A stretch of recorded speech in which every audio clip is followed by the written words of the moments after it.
To broaden their knowledge in broadcasting, Gloria Group of Schools students embark on an educational trip to Nta Ijebu Ode.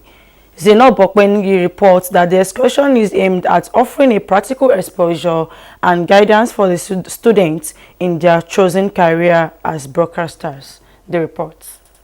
To gain practical experience and have a deeper understanding of the station's operations, students of Gloria Group of Schools embarked on an educational tour to Nta Ijebu Ode, the heritage station, for more knowledge in broadcasting.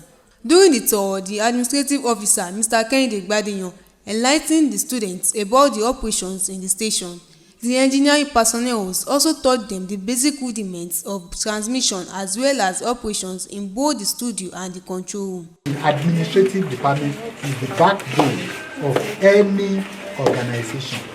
Here we have all the equipment that made up of transmission equipment. Like for example, we have this one. We have its vision mixer. The students were also shown the news department to get them acquainted with what transpires in the newsroom. So it is work of the reporter, a correspondent, or a journalist, and you go out and watch and cover the event. The students were thrilled to share their experiences. I learned what the transmitter does, how it transmits news and others into the atmosphere. We learned about all these offices, like the administrative department, the finance department, the marketing department, and the person that is in charge of the NTA. Mrs. Shogbola Adebisi, who accompanied the students, emphasized the importance of media literacy and urged parents to provide their children with such opportunities. And our visit here has been so wonderful.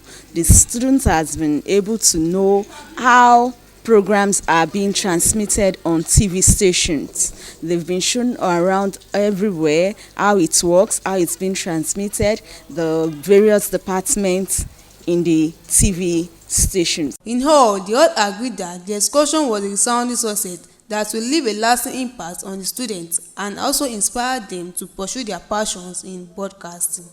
In Ijebu Ode, Zainab Bokwengi, NTA News.